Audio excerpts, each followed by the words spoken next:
Phi ơi.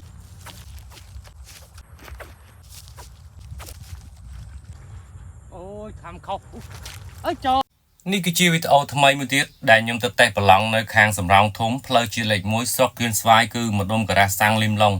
មានស្មាត់ច្រើនមែនតើដែលគាត់ឆាតមកសួរខ្ញុំខមមិនមកសួរខ្ញុំថាបងខ្ញុំសុំទៅលេងមួយបងឯងដែរបងខ្ញុំសុំប្រឡងមួយបងខ្ញុំសុំនេះនិយាយរួមទៅមិនខ្វះទេអ្នកសុំប្រឡងអ្នកចង់មកលេងមួយគ្នាចង់ញ៉ាំបាយមួយគ្នាខ្ញុំពិតជាចង់ញ៉ាំបាយឬក៏ទៅលេងមួយបងប្អូនដូចគ្នាមែនបងប្អូនក៏ប៉ុន្តែខ្ញុំធ្វើការអញ្ចឹងខ្ញុំអធិស្ឋានមែនតើខ្ញុំ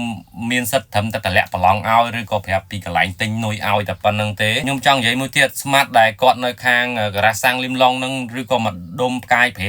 5សាក់2សាក់អីគាត់ឆាតមកសួរប្រឡងពីខ្ញុំគិតថាមិនម្ដងអ្នកលឿងទេបងប្អូនអាចលេងនៅខាងនោះបានតាក់តងមួយប្រឡងបងប្អូនអាចមើលជាក់ស្ដែងបានគឺគប់ខំដូចគ្នាទេអានេះខ្ញុំលេងនុយធំផងខ្ញុំលេងផ្លែធំផងហើយខ្ញុំខ្លះទៅខ្ញុំបានដាក់កាមេរ៉ាផងខ្លះទៅខ្ញុំបានដាក់កាមេរ៉ាផងគឺខំចូលបងប្អូនក៏ប៉ុន្តែវត្តអត់បានខំចូលតែវត្តបានបងប្អូនស្រាប់តែតន់ណាមិនមែនសំណាងទេហើយក៏មិនមែនខ្មោចឲ្យដែរនេះគឺមកពីគំនិតយើងទេបងប្អូនណារឿងវត្តថៃអត់បានហ្នឹងខ្ញុំធ្លាប់ជួបអស់ហើយអញ្ចឹងបងប្អូនចេះនិយាយថាអូខ្ញុំបបក់អំបិលហេតុអីខ្ញុំទៅលេងអត់សូវបានត្រីអត់បានត្រីហ្នឹងហើយបានបងប្អូនចង់មកលេងប្រឡងតាមខ្ញុំហ្នឹងហើយអញ្ចឹងបងប្អូនស្មាត់ដែលដៃខ្លាំងគាត់ឃើញខ្ញុំលេងត្រីអាឡែហ្នឹងគឺធ្វើឲ្យគាត់ជ្រះជ្រាលដើម្បីឆាតសួរប្រឡងពីខ្ញុំច្រើនមែនតើខ្ញុំគិតថាពេលដែលខ្ញុំវត្តត្រីអត់បានហើយត្រីខំខុសច្រើនអញ្ចឹងខ្ញុំគិតថាសុបាយវិញតែសារអី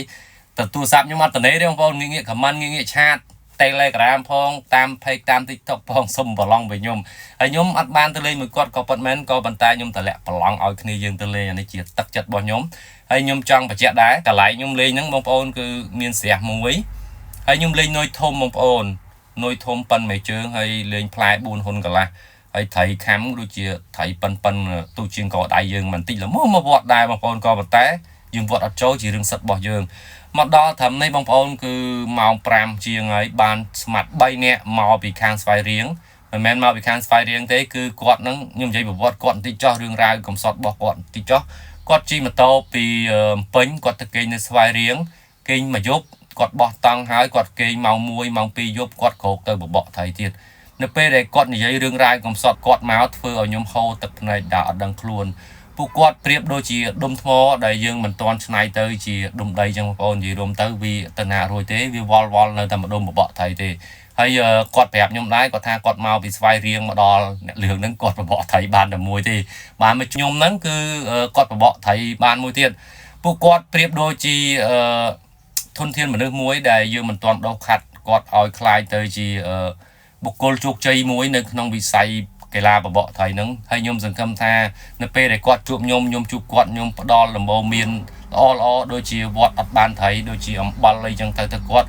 ពិតជារីករាយក្នុងការទទួលយកមែនតើ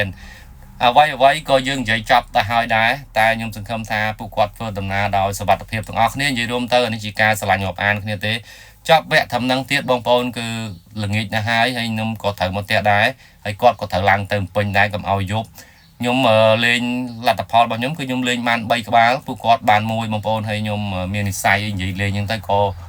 ជូនត្រីទៅគាត់3ក្បាលទុកជាការហាត់ប្រាណបងប្អូនគឺឲ្យបានត្រីយកទៅផ្ទះហើយគាត់មានពាក្យពេចន៍ប្រហែលម៉ាត់ដែរដែលគាត់ចង់និយាយទៅស្មាត់ដៃថ្មីនិងស្មាត់ដែលត្រៀមខ្លួនចូលប្រឡូកក្នុងវិស័យនឹងឲ្យគិតឲ្យបានច្បាស់លាស់ថាបងប្អូនគួរតែលេង